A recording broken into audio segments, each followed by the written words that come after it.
Welcome to part 92 of Learn Languages. Today we're comparing British and American English. Both are correct, they just use different words. Let's go through the most common differences. Vocabulary differences first.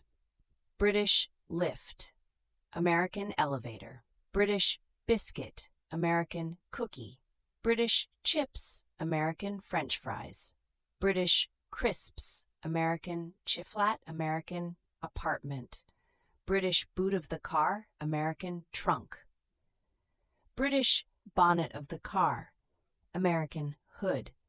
British football, American soccer. British mobile phone, American cell phone. British rubbish, American garbage or trash.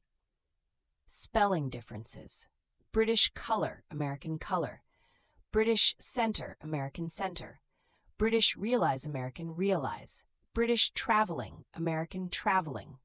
British gray, American gray, pronunciation differences. Schedule, British schedule. American schedule.